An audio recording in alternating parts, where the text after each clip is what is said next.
Just in the same way, when we say, oh, get grounded with the earth so you can be better at manifesting physically, because all the intelligence of life on earth and creation on earth is supported by the earth consciousness. If you want to be a better physical manifester, commune with the earth, because that is what makes things physical here, whether it's a microphone or another person or a little piggly wiggly or a beautiful flower. Yeah.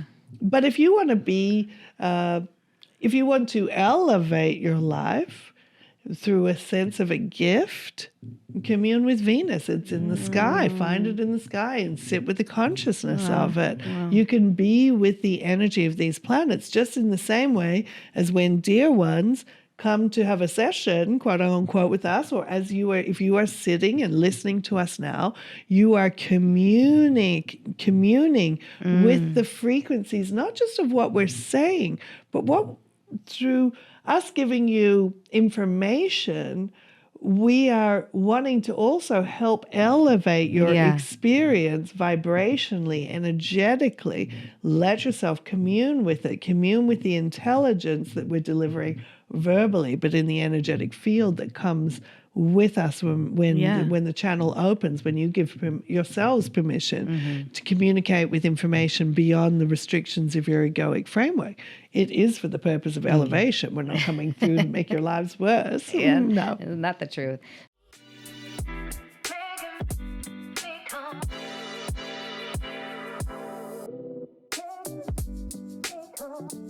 Welcome to Spread Your Third Eye podcast with my favorite guest, Georgia Jean.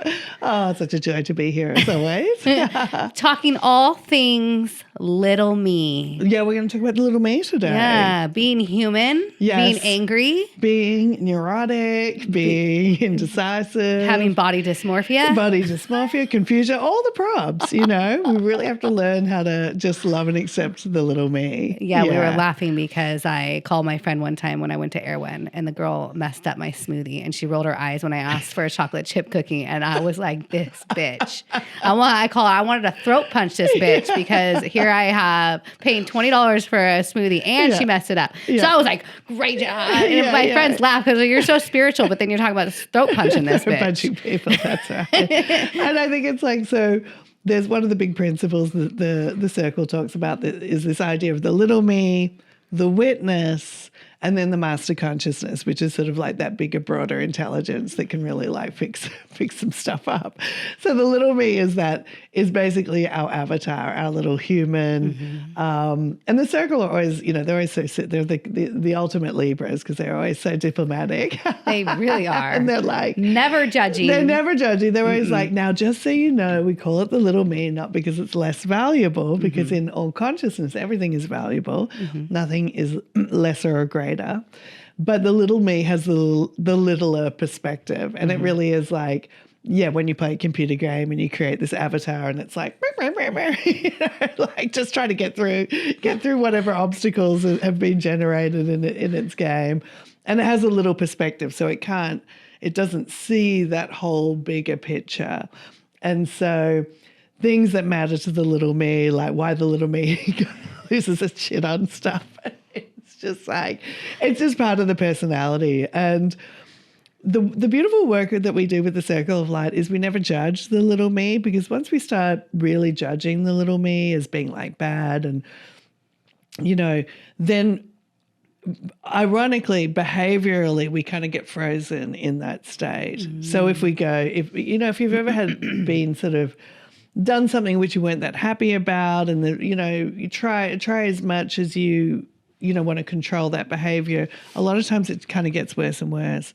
And so we use, like, if anyone's ever tried to like give up a bad habit, when you go, okay, I'm going to stop watching TV. Suddenly you just want to watch TV more than ever before. Yeah. Because it's like you're suppressing a part of your little me that has a need for that. So we always use the love and acceptance, which actually helps to dissolve the little me more and also entrain the little me into a bigger perspective. It's like dissolving the maze walls of the mind. So we just kind of go, okay, well, I love and accept the part of me that like was like, I got all mad about stuff. And that actually softens the energy of being mad. And it begins to, because a lot of the times our most dysfunctional part is coming from a very unloved aspect of ourselves. And when we actually love and accept it, it can kind of soften and dissolve into this greater aspect of ourselves. Is that like some like trauma work, or is that just a survival? Inner child work. It's also like our little me is created by, the programming that we got as a child, the basic process of incarnation, because we go from being this sort of like infinite, connected with everything, all powerful, and then we get born into the baby's body, and it's like, what is this? You know, so we call those things the existence templates. We have these sort of like core, it's like what we call the wound of birth, where we go from being, you know, really feeling very disempowered compared to how powerful we feel when we're in the oneness with everything. Super shift. So there's a whole bunch of programs that just come in from being born, and then we have these parents, and depending on how conditionally or unconditionally loved we are, how well or not so well we are provided for. Then we develop deep belief structures and a lot of like feelings of unworthiness and all this stuff. So abandonment, abandonment. And so like an episode where you get mad about the smoothie, it's feeling, you know, it's coming from a deep place of like, wasn't I worth the smoothie? That rage often comes up. Oh no, I think it was shame too, because she embarrassed me, because she was like, the chocolate chip cookie. She forgot. I was all day calling me out, get my chocolate chip cookie, and she looks at me and she's all, roll the eyes, because the roll of the eye is a very contemptuous. When someone rolls their eyes, it carries a lot of contempt, and that hits those shame files. It did. I was like, and often people who display contempt like that, they have quite a lot of shame themselves a lot of the time. So it's usually like an energy match on some level that's creating. It's like the quantum matrix of this sort of, or we've projected this part of ourselves that has contempt for ourselves. And so that's why it might hit some buttons, because we're like, that deep unworthiness. And it's like where all these emotions come from: survival, the feeling of separation from God, our parents, school memories. I mean, our poor little me's are just jam-packed with like problems. And then we got to spend that whole life trying to, deprogram that and come back to being just like a happy baby state again. Also, I wanted to segue into the little me, and I've been getting really into astrology. Okay. And it was like, we're born at a certain time on a certain day, and even in a certain location of the world where you're aligned with planets. Yeah, the planetary alignments. And it's a great question. You wanted to ask the circle about astrology more. Like, why is that? What's our relationship to the planets in astrology? And even the Mercury Retrograde creates like an energetic field that forms this. That gives you the little me personality, right? It gives you the characteristics, the qualities of the little me. Yeah. And I have channeled about planetary influences, and I've channeled certain planets. I've actually channeled the sun. I've channeled Venus consciousness. I don't know who else What did the sun have to say? Well, the sun is very interesting because, and after I channeled the consciousness of the sun, I was a lot more, it made sense to me why in a lot of earlier civilizations there is that sun worship. Because the sun is, even if you think about it, the sun is the physical source from where everything emanates, like that kind of great sun, Big Bang thing. The universe is generated physically from the sun. And I'm no astrophysicist. Not from our particular sun, but that sun energy, I guess. Well, I feel, again, I'm not an astrophysicist, so I don't want to say the wrong thing, but the idea is that even like our solar system comes from our sun. Okay, yeah. So it kind of splits off and creates this thing. So the sun really is like, when we perceive It is like the physical source. So it is like a God consciousness in that stuff is born from it. It plants. Explodes, we wouldn't have anything, planets. any life So here. that kind of Big Bang, that Yeah, so I honestly don't want to get in trouble with you. Yeah, So I get it. This chick doesn't know anything about how the universe is created on a biological, on a physical level.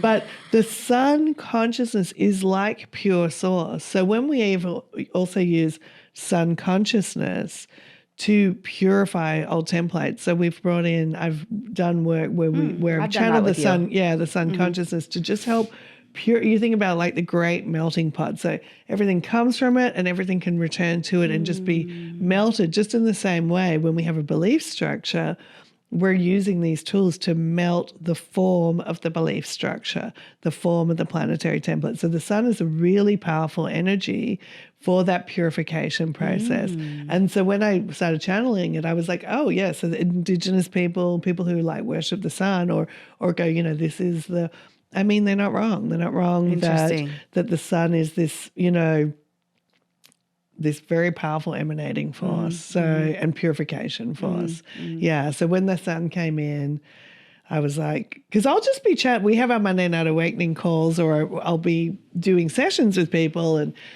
I'll feel this big energy come in, and I'll be like, my mind naturally wants to scan from the energies that I've channeled before, like, oh, is that, you know, is that Mother Mary, is that Christ consciousness, who's coming in? Yeah. And then it'll just start to pump like sun energy, and I'll be like, oh, and a lot of the times the first time I channel a consciousness, I can only hold the energy. So it won't say much. It won't actually be like, I'm the sun and this is what I do for y'all kind of thing. It'll just come in like a super high frequency. And just so you know, some of this stuff sounds pretty nutty if you've never heard this, but like it's my clients that will validate as well the intensity of the energy. The clients who are more energetically sensitive, they will validate that they felt this massive shift of energy came in. And that's really what also helped me along the way trust this process of channeling. It does sound nutty, and I just want to reiterate the whole reason why I wanted to do this podcast and get this information out is because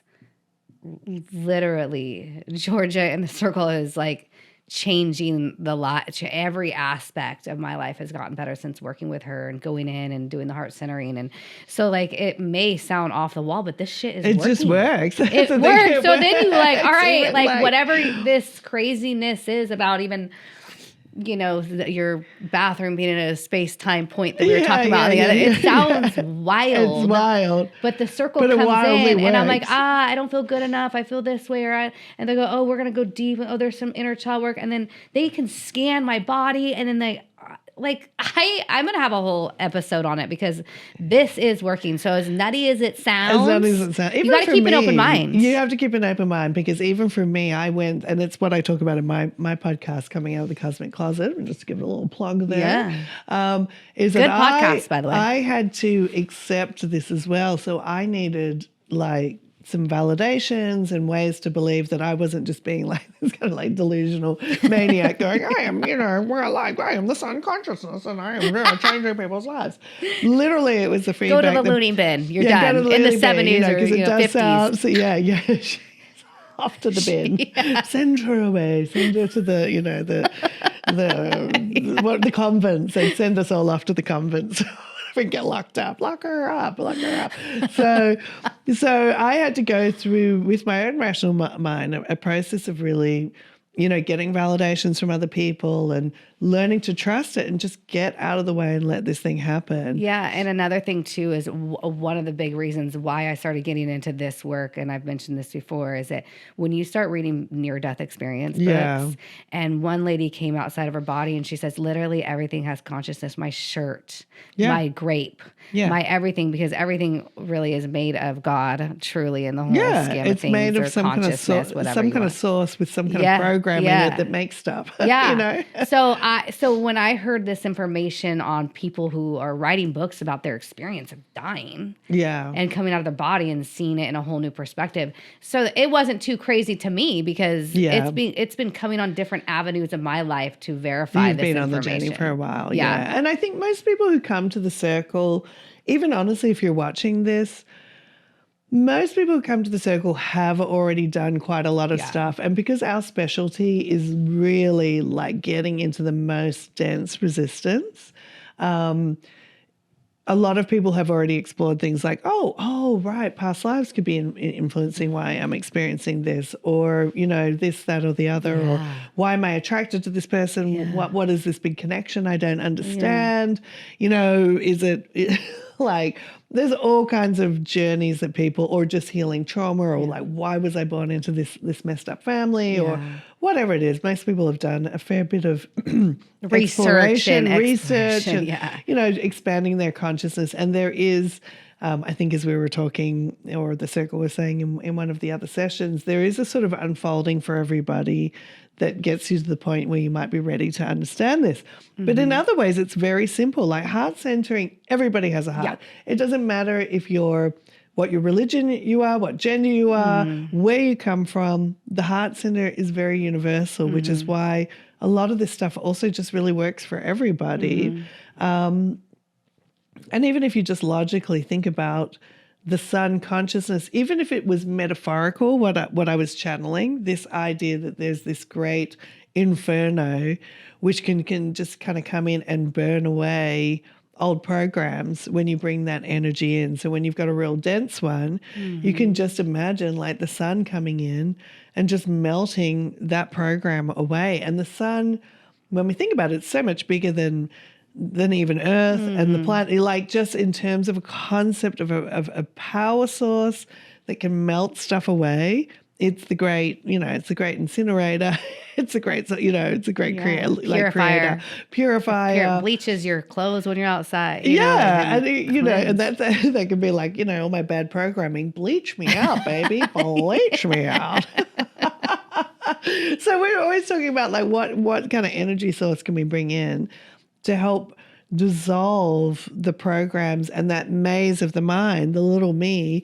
If you think about it, all our belief structures kind of create a maze through which something has to happen. Like, so think about like a mouse in a maze and the food's over here. So the way our consciousness runs, it's like this little mouse is trying to get to this food over here. And it's like, okay, I've got to turn left here and right here, which means like I've got to do this and I've got to do that and I've got to believe in myself and I've got to and then like my family have to believe in me and then I have to get financing for it and this and it's this whole maze of belief structures that a mouse has to navigate to get to the food. And our work is really like, instead of you having to run your consciousness through these linear belief structures that may end up saying you're worthy of having that food, we're just like, let's just take the walls out. Let's just bring in the energy to dissolve the maze walls. And the maze walls are generated from, maybe a little belief structure to something as deep as our biological belief structure of what it is to have a human body. Like what is the belief structures we have collectively that are so deep, they're literally written in the genetics of our body, in the DNA. And can we bring in consciousness that can kind of melt that whole mainframe enough that we can actually end up rewriting our DNA and our genetics and optimize ourselves. Which is happening right now. With the solar flares and the Schumann resonance and all the channeling and whatever, everything's. And it's sort of a real merging of, sometimes in the spiritual world, people get very purist, like, they have a problem. They're like, I want to heal my cancer just through, meditation, visualization. But sometimes that actually isn't using all consciousness, because we're also at a time now where technology means we know more about cellular consciousness than ever before.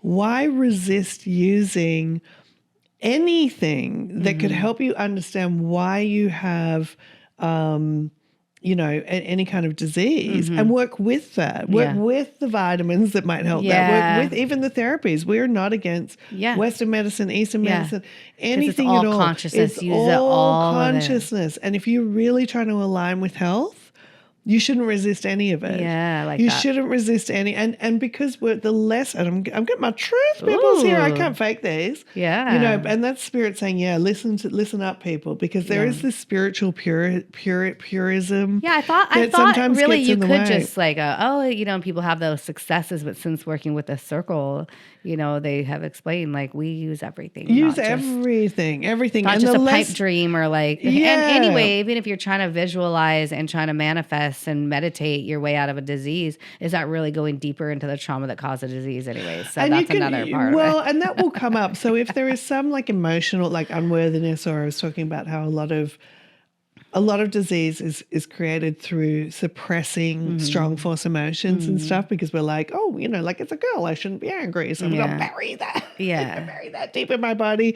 curl my toes, clench my butt cheeks, hold it all in, clench the jaw, hold it back. It's all starts to get buried more. So a lot of the work that we do with Healing Fest is to do allowing that emotional energy emerge, which is like the little me does all that. It's like, oh, if I want to be loved, I shouldn't be angry. Bury it down. That's true. And it's written in the body-mind system. So we let all that come up. We basically teach people how to feel without judgment, without resisting it, without buying into it, and letting that emotion move.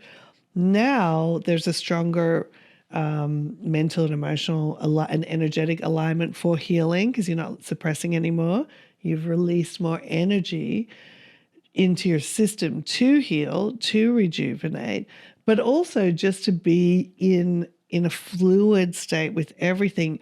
Then whatever you're using, whether you're using Eastern, Western, if you're using diet, if you're using, it's all going to work better, because you're more strongly aligned for healing, and you will be attracted to the thing that's actually going to heal you as well. Because maybe it isn't this treatment when you had the anger. So here's the way this kind of works. Like when you have the anger buried, most of our civilized programming won't let us feel like the full rage and the anger. But what will happen when that is buried is going to create a point of attraction that may lead to you being attracted to a more destructive healing or a healing modality that just keeps bringing frustration. So we don't let ourselves feel anger all the time, but we do let ourselves feel frustration. And frustration is one of those tip of the iceberg feelings that might indicate that there is a bigger reservoir of anger being unconsciously held. Having kids, you notice that. And like road rage and stuff. Like that's why when we'll have like something happens at Air One and that ball of energy starts to emerge, or LA traffic or whatever it is, like I broke a nail, like whatever's going on, like my day was supposed to be perfect and now this thing's happened. So we'll let ourselves feel frustration. So when you actually allow the anger energy to emerge, you transmute it, you reorganize it, your point of attraction to a frustrating treatment or frustrating experience has now shifted. So either that treatment will start working, or you'll hear about something else that's actually working better with you. So that's why we say, let's do that energy integration work before you go spending like a fortune on these treatments, or while you're doing it, let's work with the energy simultaneously so you're aligned because we just want you to get your fastest, best result. We don't care how it happens. The circle doesn't care. They're not like, well, if you're a spiritual master, you should be able to manifest. No, they want you to align, and your heart blueprint wants you to align with the fastest way to return. And if that's like get a keyhole surgery for something, get a keyhole surgery, so that we like to dispel some of that spiritual ego, good ego purity that's sort of out there about how we should heal, and work more with like that all consciousness. Yes. Speaking of all consciousnness. Yes. You want to bring it in the old circle? Should we bring in the circle? Yes. Enough of my little me. I feel like it. Get my 2 words in before the second got the men show. They're like, get out of the way. I'm like, they're freaking out the hook. Maybe those goosebumps were like, actually, we're trying to come in now. Actually, that's cute, Georgia. Very cute what you had to share about all this. Now let's, bring in the big dogs. Bring in the big dogs. Okay, we'll bring them on in. So here we go.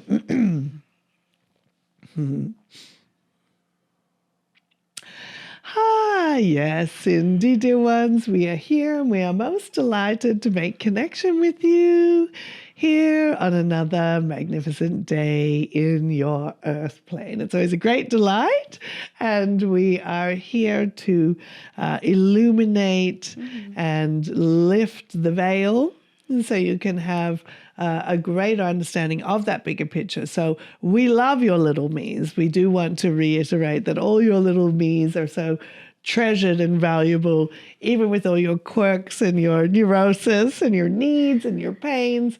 In broader consciousness, we adore all of it. And we know that it is all valuable and all precious, because creativity in consciousness expands through you choosing to create a little me.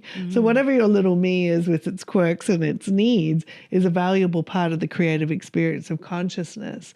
And that's why we teach so much no judgment, non-resistance, because just like, again, on a TV show, when you have these certain characters, well, maybe somebody's the villain and stuff, but the TV show wouldn't be the same without the villain, would it? Yeah. Or it was something creating dynamics. So it's all part of a valuable experience. However, what we do want to come forward and assist you with is your little me and your little me and your little me having a better time being your little me. On this planet. On this planet. Yes. Because we also understand that elevating the suffering from the experience brings more creative joy to your experience in this this character you're playing. And that's why we teach the consciousness of the witness. So from time to time, when you're really, as Georgia was explaining, the little mouse in the maze, and you're backed up in a corner banging your head and suffering because you've reached what feels like the end of the line, that we can help you witness the predicament of your little me mouse, your darling little me mouse, and raise up and observe and say, hey, little me mouse, that wall that you're banging up against, it's a big belief structure that's constructed through whatever reason, a personal belief or a template. And we can help dissolve that by witnessing it. And then you have an open pathway to greater alignment, faster alignment with what you want. We can also guide you. So we'll sort of give you this understanding of the difference between, if you say, would come and work the way that we're talking about compared to going to, for example, a therapist or a life coach. So a life coach may say to you, hey, little me mouse, you're stuck in this corner where maybe your business isn't making enough money. Let's just use that. Like you had these goals over here, and now the life coach may say, hey, if you step back from that wall and take a left here and take a right here, if you, for example, get up earlier, if you eat better food, now you're starting to navigate a better pathway to your goal. But it's still mostly within the framework of making better choices about which path you're taking. And it's obvious maybe to a life coach who may be able to witness you that if you're sleeping in all day and then you're sluggish when you wake up, okay, maybe there's some things you could do that would improve that pathway and get you faster, so you're not just like, why is my business not doing better, and you just have bad habits, or quote unquote. But we're more like, well, why do you even have a bad habit? Maybe you have a quote-unquote bad habit because there is a core frequency of unworthiness in there. So try as you might to change the bad habit. If you could have changed the bad habit, you would just change it and you would navigate your way through the maze and get to the cheese. You've probably already tried that by the time you come to us. You're sort of saying, well, I really tried to change that habit, but I still kept returning to that wall. So we'd be saying, well, the energy underneath the bad habit may also be the energy that's saying you don't deserve to ever get to the cheese. And it may also be the energy that's underneath you attracting business partners that don't support your ultimate goal, even though when you meet them, there's a point of attraction where you're saying, oh, yeah, great. But the point of attraction is really coming from some perhaps deeper layer of unworthiness or a sadness reservoir or something, or disappointment or loss, that you kind of end up coming back to that wall, even though you tried a few different ways to get to the food. Somehow you still ended up back in that corner. That's when we would say, okay, it's not the pathway, it's the walls itself. Let's take that out. Which is what happened with me, one of the first or second episode or sessions that I called you. Indeed. I mean, immediate. And not just me. I have two other friends that called you about their abundance, and it was like immediate. So there's some kind of shift of unworthiness or whatever it is that you can pick up on. Yes. You can scan our energetic. It's all very obvious. Yes. And then you can help move, love, and accept, integrate, heart center, de-anchor. De-anchor, dissolve, all the things that we have. And there's different tools that work for different things, certainly. Different energies that will come in that help with certain aspects of physical healing. Requirement may call, yes, it may be partly to do with the belief structures and stuff, but then there may be a physical element where there's a consciousness that will come in that really understands the human biology better than you do. And they may come in. And here's one of the things that's interesting, because when we talk about use everything, that stream of consciousness that understands human biology, for example, may also be incarnating as a person who is a biologist. Okay. So that's a physical endpoint of that stream of consciousness. That's why we're saying don't deny the human people or the other elements, or maybe it's coming in as a plant. That will help you. That is the sort of saturated physical version of that stream, which is why you do have your sort of angels in human form who are emanations of the pure consciousness of that stream, just as you are. Wow. Just as you are. Yeah. You are a saturation of God consciousness in some form. And maybe what your special presence is on the planet is to emanate fun or joy or healing, or and that's why it's a little bit silly to go, oh, only God can heal me, or only Source can heal me, and but not this doctor or not this acupuncture or not this dietitian. No, we say use all of it, because the dietitian may really understand food and how it works in the biology. They can be the emanation of an understanding of the physical structure that could help you if you align with the right one for you. And there's a lot of alignments that can happen out there. Because some people want a keto diet that works better. I don't know. Does some people work better with having a lot of meat in their diet? Some people work better with plant-based diets. Some people work... Indeed, because you're all different types of biological streams, and you may... depending on your intention. All right. So if you're somebody who is a bodybuilder, how human biology works to build muscle, and the purpose for that is going to be a certain person's going to be of that stream and understand that expertise in a way that serves that desire to do that better than somebody who is perhaps a gymnast and is seeking flexibility. If you're talking about now, we're just talking about a basic relationship to the body to do a certain function. It's going to be different. So why would you say, oh, well, this is one size fits all? No, this is why we say to you, dear ones, work first with your alignment. And work with the heart that knows what is going to make you happy in your life, because developing a bodybuilder's body, if it's not in your heart blueprint to bring you joy to lift weights or to do this sort of thing, there's no point in that. Maybe your greatest joy is dance, and the fluidity that a dancer needs. They may still need strength, but they don't want to bulk up. To bulk up. And we're talking in very basic forms here. If you are somebody who is connected, for example, to the intelligence of bringing in new technologies for this purpose or that purpose, because somebody who's developing a computer technology or a food technology or a beauty technology, physical rejuvenation technology, whatever it is, they're all different streams of consciousness with different expertise. And it doesn't have to be all the same. And somebody's brain may need to work and process information in a different way.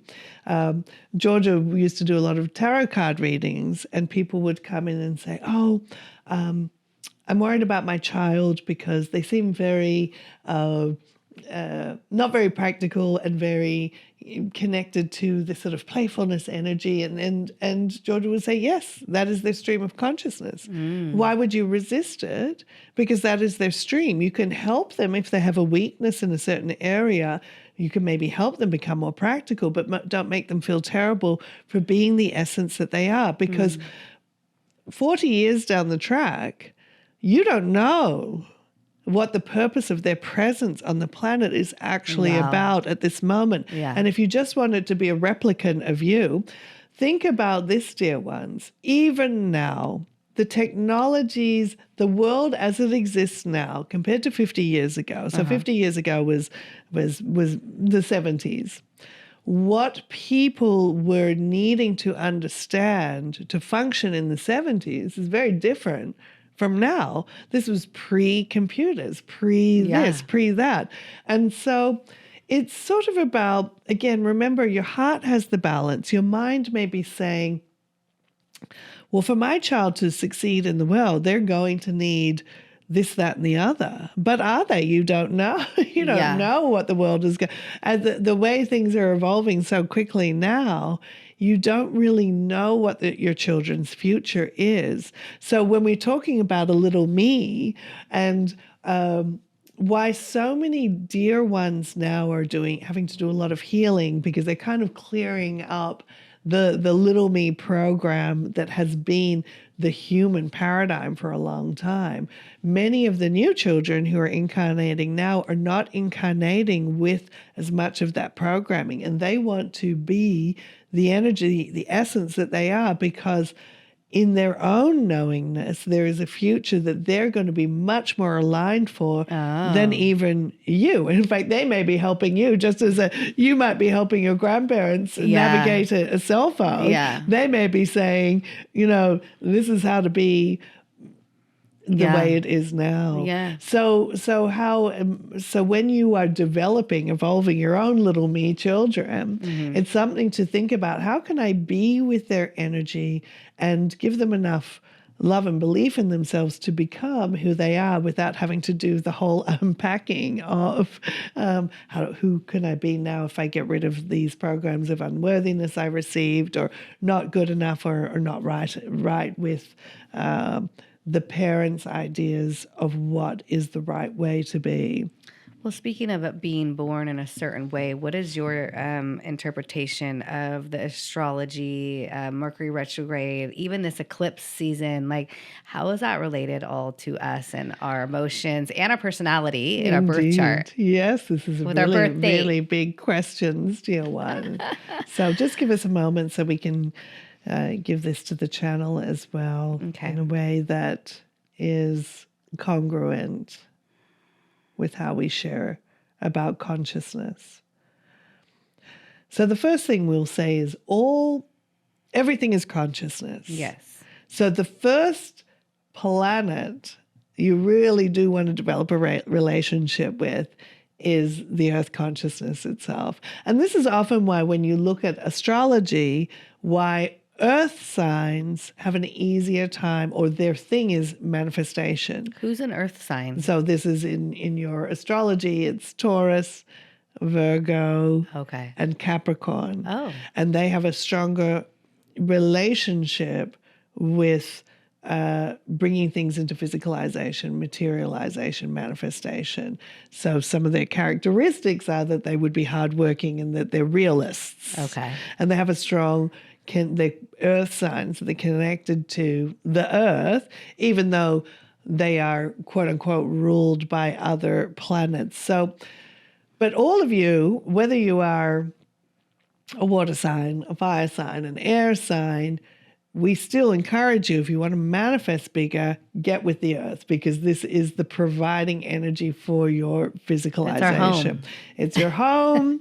It is what has the codes of creation to manifest here physically on earth. Okay. Now, some of you out there aren't as interested in physical material manifestation, but you do want your expression to be supported here. And what we mean by that is some of you out there aren't as interested in, Georgia's not as interested in having a big home as she is in having interesting experiences and connections and this sort of thing. So her obvious alignment is less quote unquote material. Yeah. However, she does enjoy a life that still costs money, let's just say. Yes. And so she wants the flow of energy to support her life. Mm-hmm. Now, in the way you perceive reality, money is the energy that supports a lifestyle. Yes.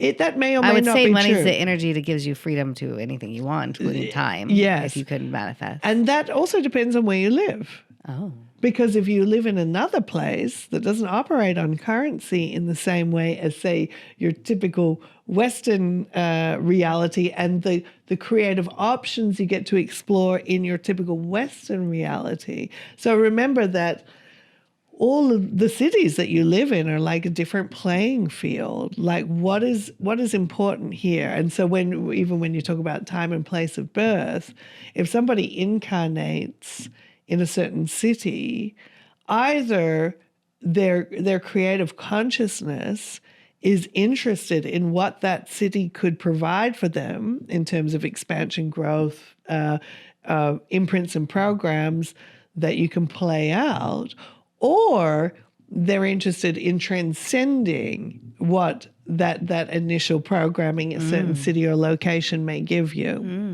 And it's the same thing with the influence of these broader celestial bodies. The relationship. You're talking about aliens? Now we're talking about the planets in astrology because you were asking about we're talking about astrology itself. planet consciousness. You said celestial bodies. Celestial bodies, planet consciousness. So Okay. you think about Venus and Mars and these big, they're all consciousnesses. Yeah. The sun is a consciousness, Venus is a consciousness, Earth is a consciousness, and they emanate strong frequencies. Okay. So when you're talking about a point or place where you're born, there's a field that is created by the relationship between these strong emanating frequencies that come from these planets that may put you in an alignment with that energy or not. Oh. Now you all, again, will then view your reality through the portal of your mind. Mm-hmm. So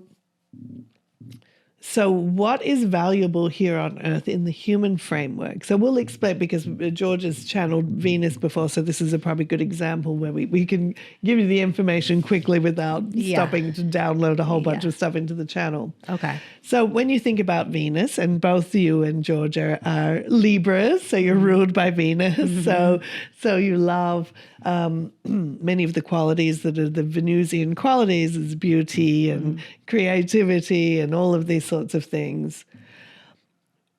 The actual frequency of Venus is the gift energy, meaning Venus bestows gifts. Oh.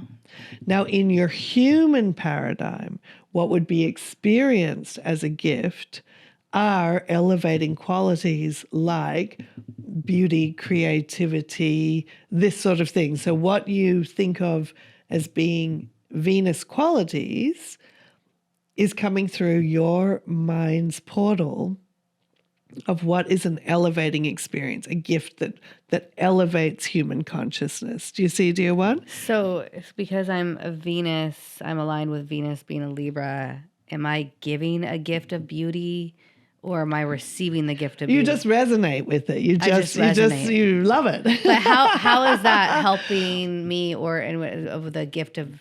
It's a flavor. Gifts? So what we're saying is, in another realm or even as a different life form here on Earth that has a different set of innate values because the life form itself is structured differently from the human egoic consciousness. So plant consciousness. So what a plant form would get from a strong Venus influence when it incarnates, when it comes into, it births itself as a seed or whatever, a plant isn't going to be as focused on, say, the creative arts, which Venus would rule for a human consciousness, because the creative arts are like an elevated form of exploring consciousness. Music and this sort of thing uplift people. The arts uplift people, take people out of a base level experience. If a plant is born with a strong Venus influence at that time, it's a gift, so it may provide more fruit. Oh. It may provide more flowers. Obviously, flowers are resonant with beauty. Yeah. But it's giving. It's a gift to the world. Okay. And that is actually the nature of Venus energy. That's actually so if you're an animal, or maybe an animal born under a Venus influence, if the consciousness of that animal is to give food, it might be a really juicy piggy wiggy. Oh, wow. Jeez. So it's because if that animal consciousness has decided to incarnate to be a bearer of food for the planet, it might be really juicy in what it's giving. I don't want to incarnate to get eaten. That doesn't sound fun. Who wants to do that? Thank you to those pigs. But yes. And so we're just trying to help you understand where a planetary influence, not just in a human incarnation, but in anything aligned, is an alignment. Earth and the magnetic field between the way the planets are aligning will create a certain alignment that will be beneficial, or less aligned for some kind of result. So astrology is a real thing because you are really you do have relationships with these planets. So when they're moving around, because they're big and emanating energies. Just in the same way a crystal can emanate a certain frequency that is supportive or helpful for some sort of thing. Just in the same way that a plant can emanate a certain vibration frequency that uplifts. Just in the same as the earth and the rocks can be grounding. Yes, all of consciousness has an intelligence. Now, how people start to then, maybe their little me's get a little bit carried away with it and be like, well, because I'm a this or that, I can't do anything. Or now that may be taking the story differently. But what we would say to you, dear ones, is your astrology, so how the alignment was when you were born, can be influential because there is this sort of core frequency alignment. But here's the other thing, dear ones. You can commune with any celestial body at any time to get in resonance with that. Just in the same way when we say, get grounded with the earth so you can be better at manifesting physically, because all the intelligence of life on earth and creation on earth is supported by the earth consciousness. If you want to be a better physical manifester, commune with the earth, because that is what makes things physical here, whether it's a microphone or another person or a little piggly wiggly or a beautiful flower. But if you want to be, if you want to elevate your life through a sense of a gift, commune with Venus. It's in the sky. Find it in the sky and sit with the consciousness of it. You can be with the energy of these planets just in the same way as when dear ones come to have a session, quote unquote, with us, or if you are sitting and listening to us now, you are communing with the frequencies, not just of what we're saying, but through us giving you information, we are wanting to also help elevate your experience vibrationally, energetically. Let yourself commune with it, commune with the intelligence that we're delivering verbally, but in the energetic field that comes with us when the channel opens, when you give yourselves permission to communicate with information beyond the restrictions of your egoic framework. It is for the purpose of elevation. We're not coming through to make your lives worse. No. Isn't that the truth? So what about like Mercury retrograde and this eclipse for me brought up a lot of emotions. And can you explain when we have this kind of astrological events and how it can affect us? So the sun consciousness. So let's talk about the sun consciousness because it's a big one. Again, it is this concept of the source, the physical source and the source intelligence. Outside, and we also want you to understand this, again, when we say outside of the human egoic framework, you're not going to see the sun the way you see it. Okay. It's part of all consciousness. Okay. But the human egoic framework generates this thing, which is this big ball of energy, which is the source, the physical source. So our brain generates that look with our brain, but it's not really how it looks. It's not really how it looks beyond the mind. Nothing is. Nothing is, dear ones. That's why we're saying, even us, it's a nice idea to go, oh, well, that's Archangel Michael, and your mind will say, well, Archangel Michael looks like, this dude with wings, and sort of all the things that you associate with that consciousness. But outside of the mind, when you're beyond the mind, you're not seeing that. Yeah, okay. It's part of a stream of consciousness that holds those frequencies of what you would identify as having that. Like the Buddha consciousness is a great wisdom consciousness. The Christ consciousness is sort of unconditional. Well, they're all very connected, actually, those major sort of archetypal energies, yes. So it's cool. Yes. So when you're not in the body looking at the world, you're not seeing the sun isn't there like it is. But why you perceive it that way, why the sun is vital for life on Earth, there's no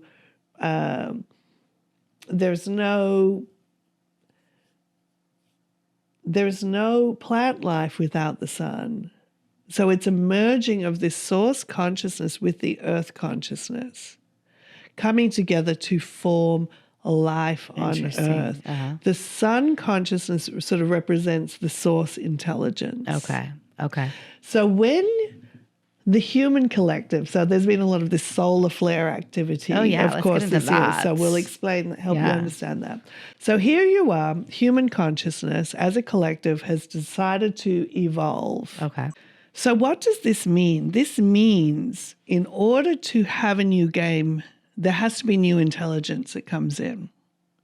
There has to be new source codes, just like a computer program. In order to change the way a program is rendered, you bring in new intelligence, new programs to rewrite the game. And because your sun consciousness is the physicalized version of the source, the source codes themselves, what are the solar flares? It's new intelligence emanating from the sun to the earth to be integrated. Do you see, dear ones? It's every solar flare is sort of like a delivery package of new consciousness coming to the earth so the game can upgrade. Wow. So there wasn't always solar flares like it is now. There's always evolution happening because you can look back at 200 years and go, okay, 200 years ago there wasn't even cars. So there was cars, there's planes, there's always things evolving. So there's always emanations coming to deliver new intelligence. We are also an emanation coming and delivering new intelligence. Again, 200 years ago, the gateways for broader consciousness to communicate with the human collective wasn't as big. Now, there's been different periods, such as when the Christ consciousness energy came, where there was mass influx of new intelligence, and that was introducing this idea, a new concept, which was love was no longer just a survival emotion, but was an experience that could be felt for anybody, regardless of how they influence your survival or not. So now you have the same thing where there's a whole new game coming in, which means a whole bunch of new programs are coming in. So there are more solar flares now? Indeed. Is this kind of like what they're talking about with the Great Solar Flash-ish? So what has been perceived as a singular event is probably a contracted perception of waves of energy hitting the planet for this evolutionary shift. Okay. Yes. So somebody may tune into these times of upgrades and see it like that. But really the evolutionary process this time is designed to be as disruptive as you may be feeling with the solar flares now. It's still not blowing you all up in one fell swoop sort of thing. So it's not going to be a great solar flash, if you will. That's just kind of a... If you looked at it from a witness point, it might look like a singularity. I see. But it really isn't in the way that you're experiencing it. Yes, because it's just an ever increasing. So think about, first of all, when you bring in a higher frequency, that which is in resistance to it has to surface and then be integrated. If you thought about a glass of water and you have ice at the bottom of the glass, when you add water, which is the more fluid, the higher vibration version, that ice will surface to the top. That's energy emerging in the dense form. Just in the same way, when these higher frequencies come in, what tends to first happen is within the psychology of the individuals and the collectives, everything in resistance will arise, so it can be kind of integrated, so it can be melted down, if you will, to match the new frequencies, just as ice will, if the temperature of the water is consistent and the outside conditions are consistent, ice is going to become water. That water may be cooler for a while, but it will tend to go towards the regulating heat, you see. So when you look at, well, if this collective experience is supposed to be elevating, why so much chaos now? Because everything in resistance to it is going to surface, and then everybody in their own process, whether you're in a very active process like being on a quote-unquote spiritual path and coming and meeting with energies like us and hearing this information very actively and being like, all right, I'm going to use love and acceptance, I'm going to do this work, you're actively processing. But it's still happening in the collective in different ways, that their perception of reality is beginning to shift by simply their day-to-day life, showing them, quote unquote, teaching them different lessons about where maybe their resistances aren't fruitful, their attachment to certain belief structures, to certain this, that, and the other, their judgments and others. After a while, the futility of holding such things begins to become apparent when the collective experience ultimately is moving you in a different direction. What exactly happens when Mercury goes in retrograde? So there's a lot that goes on. It is a thing. So again, you want to think about it as fields of influence. Okay. And when a field of influence is stronger or weaker, it may look like a vulnerability is created when a field of influence is weaker. So it's really just the dynamic of how the physics of the planets are working together. That energy may not feel as supportive during a retrograde, which is why there might be problems with what in your human perception Mercury rules, Okay. which is communications and technologies and this sort of thing. So it's getting a little weaker. So it it's can't getting a little support weak it because as of much. its sort of dynamic, and then problems arise. Oh, that's very interesting. It was almost like the villain going, "Oh, we're going to teach you some lessons," but really, it kind of gets just a little weaker. Yes, it's again. So if you were born under a strong influence of a certain planet in astrology, whatever, you would be characterized by having that strong influence. Okay. And if the planet is not in a strong field of influence when you're born, those qualities may not be organically there for you. Although, as we say, and we don't want everybody to feel like, oh my gosh, I'm so defined by this, because you are mutable creations. Okay. And you can, as we said, if you want more Venus energy, go commune with the consciousness directly, commune with these energies, commune with the earth. If even imagery carries frequency, So a picture of myself, if I'm in my heart center. yes, is going to carry an influence. If you gave a picture of yourself in your heart center to your children, for example, they may look at that picture and feel a sense of safe connection with you, even though you're not physically there, because the frequency, that picture of you becomes essentially an emanation of you. Wow. Yes.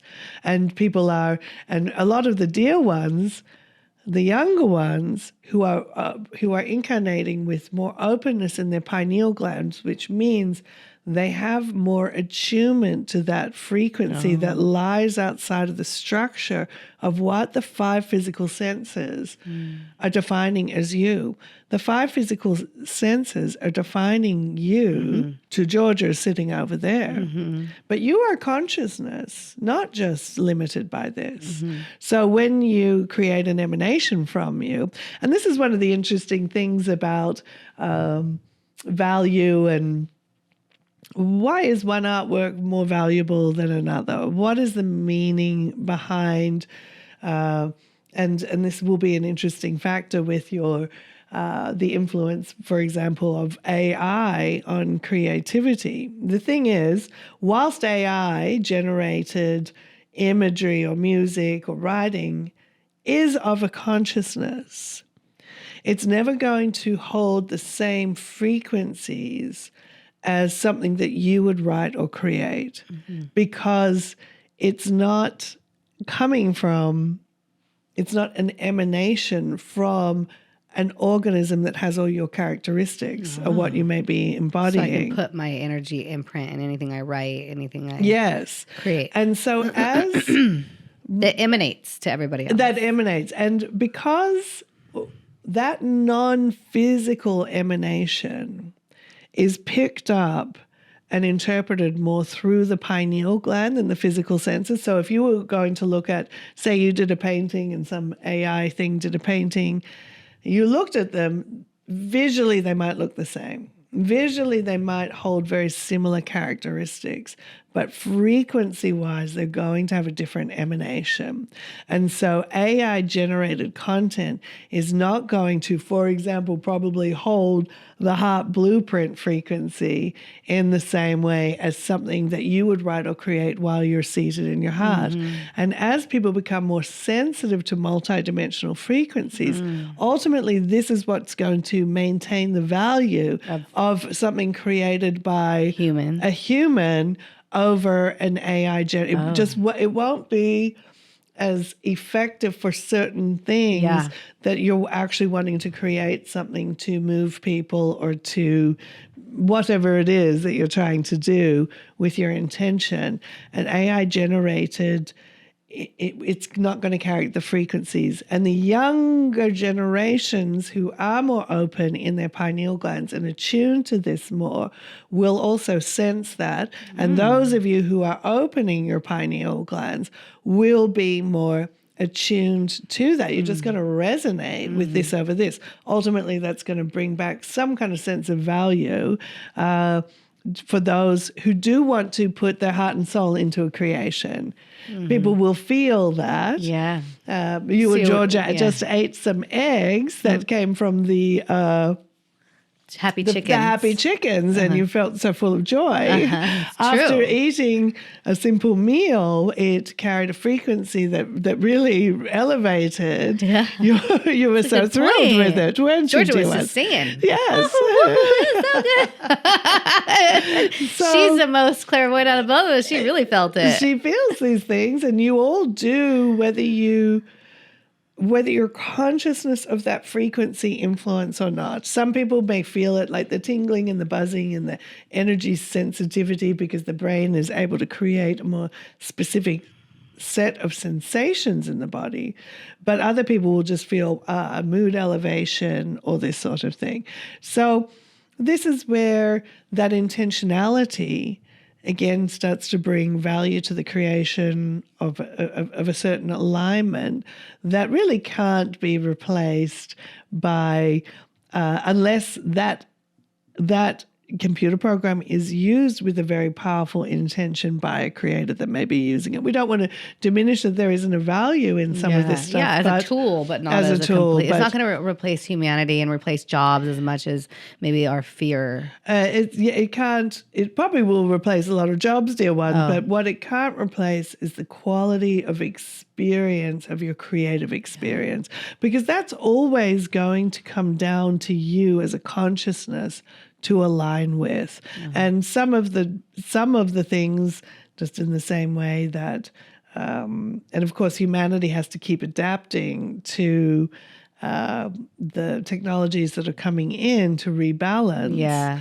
But we can trust that they are going to come in at the time. Well, and really the heart blueprint is going to balance that, because you have had periods where technologies have come in, but they're not being utilized with a heart blueprint balance. And this is where you see technologies taking away when they're supposed to be giving. So this is why we're encouraging you all. There's so many things coming in that you're not really going to know how to control with your minds in a way that's going to bring balance, because you are evolving so quickly. You wanted to evolve. You want to actually change the nature of a lot of jobs and how people are spending their time.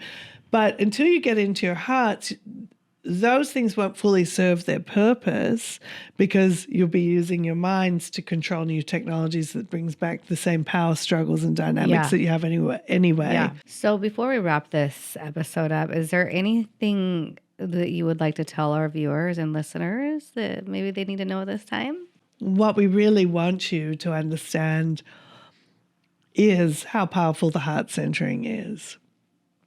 It sounds like a lightweight thing, but many of you are facing fear about this incoming unknown reality, new technologies, different systems that are coming in. And if you stay in your minds, you may play out some of your feared scenarios, because that's just what the mind generates. But if you want to get to the good stuff straight away, just go to your heart. And individually, you can start really living in your heart manifestation, even when the collective is still struggling with this sort of being broken into the heart. You are part of an interconnected reality with your collective, but the heart center accesses the intelligence that powers all of it. So your heart's surrender into the heart is always going to be more powerful at creating the best reality for you, for your little me and everything that's inside the world of your little me, than even the influence of the broader energy in the collective, how it may be influencing you. Because as a little me, you are influenced by what's inside of you and what's outside of you. And until you build more of your own integrated energy field, you're even more susceptible to be influenced by external circumstances. But it is quite possible for you to be fully seated in your heart and kind of completely miss all the chaos and the shenanigans that the rest of the collective is creating, because as those new energies are coming in, everything in resistance is arising simultaneously. The fastest shortcut for you is to go to the heart and to really work that practice and keep heart. When you see the chaos and it's still disrupting you, bring that energy into your heart. And we want to give you this other final idea of surrendering to the heart. Why is it so powerful?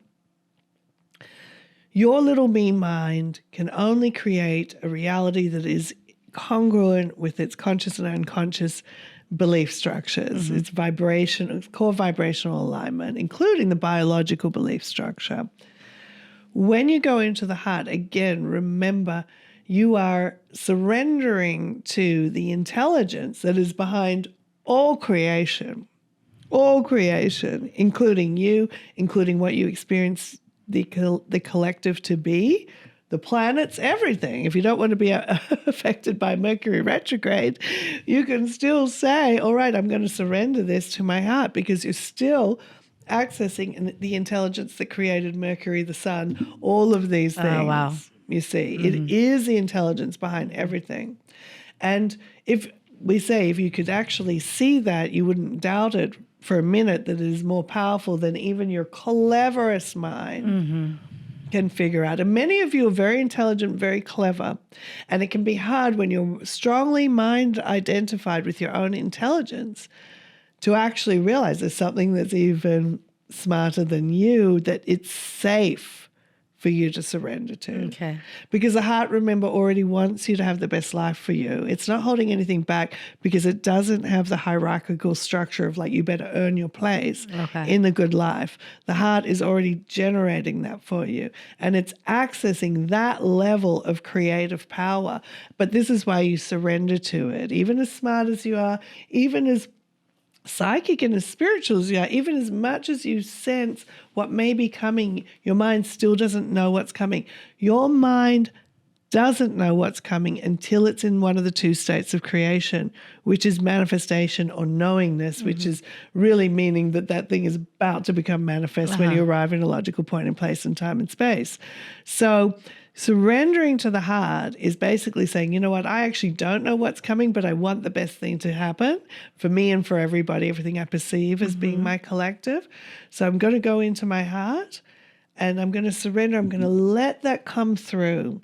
And when you see the big problems of the world, dear ones, and we know that many of you are still seeing them, and when we come in and talk about energy, we don't want to make light of the fact that there's other dear ones who are still suffering with old paradigms and different playouts. But when it feels so overwhelming to you and you're about to go into those real realms of despair and hopelessness and futility, which is actually, in a way, what the mind wants, because the mind wants the game ultimately to stay the same, even if it's continuing to generate those things that make you feel despair, hopeless, and futility. This is when you most need to surrender to the heart and go, even though from where I am right now, I don't know how to fix the problems of the world. I don't know how to solve my sister's addiction problem, or I don't know how to fix the economic crisis over here, or I don't know how to shift the environmental destruction over there. I'm surrendering and I'm giving that storyline, and bring the storyline into your heart, to my heart, and to this bigger part that does, the part of my broader consciousness, which is the God consciousness, the all consciousness that created all of this and can therefore uncreate it. But that is your free will choice to go, all right, I'm going to let something bigger intercede on this. And that's when what can look like miracles can start to happen in rapidly shifting the human collective. You're not going to fix the problems personally of the world with the same thing that created it, which is the mind. And we want to bring up one big charged story, which of course is the whole sort of COVID vaccine story, a worldwide affecting experience. The point of this creation was never about one side being right and one side being wrong. It was to point out the futility of the mind, that as much as you have this opinion, you're going to see that opinion. Because we're in a game of polarity in the mind. Because you're in a game of polarity in the mind, and it is futile. Okay. You were never going to get everybody to agree on one thing. You're never going to also be absolutely right. There will never be an ultimate truth that is revealed about all of it, because that wasn't the point of that creation. The point was for you to all play it out and realize none of it really made sense, no matter how much you're sitting in one polarity or not. Because even if you really believed this, then you would see an example of that. And even if you really believe this, then you would, because that wasn't the point. It wasn't about someone winning or losing or being right or wrong. It was about showing you on a broad worldwide level, the mind is a futile. Yeah. The opinions of the mind, the polarity, it's a futile experience. And this was to crack you into your hearts and just give up. If you want the influence of these stories to end, stop with them. Just bring it into your heart and let go. Stay in your heart. Focus on your now moment. Get out of the fight with one another. Get out of all of that sort of, I must win, I must prove this. Just be in your heart and allow the heart to generate the next reality. And you'll all be a lot happier if you do that, dear ones. That was perfect. Indeed. Thank you so much. Indeed. We adore you all so very much, and we're so very grateful for you receiving this at the best level that you can right now, and maybe watch it again and receive it at another level, because there's the words that's spoken, there's energy here, and there's a great intention behind bringing forward this, even if you can't get it all right now or even quite agree with it all right now. Just try and receive it as best you can, and then allow the process to happen with and for you, dear ones. Well, that wraps up our episode of our beautiful circle and Georgia Jean. We will bring back the channel. Thank you. Hi. Okay, if you want more of the Circle of Light in Georgia, circleevolution.com. Circleevolution.com. Oh, we forgot to put our light on. Oh, darn. No problem. we're full of light enough as it is. Can you even see me? Oh, that's a plug. That's funny. I just noticed that. I did too. Yes, circleevolution.com. Again, we have a library of nearly 1,000 channelings on all kinds of 90% of it is energy, frequency and healing. there's full of frequencies too. So the point of those recordings is not only when you listen repetitively to the concepts, because they help you to really understand it, but when you also expose yourself to the higher frequencies that are stored in the recordings, it helps that neurological reprogramming to happen. That will, because the brain is always going to create your reality. You need that neurological wiring to also be in alignment with the things that you want to bring forward into manifestation. And listening to higher frequency content helps the brain rewire and start to create viscerally and physically what we're talking about, sort of conceptually and idealistically. That's how it kind of materializes as well. This work is major. It's life-changing, so use the resource. Yeah. So I'm giving your TUI right now for everybody. Use it. It'll change your life. Use me. Yeah. Thank you so much for creating this. I know you put a lot of effort into making a beautiful crucible for us to come through and to spread the word. My pleasure. We love you so much. Love you all. Bye. Bye.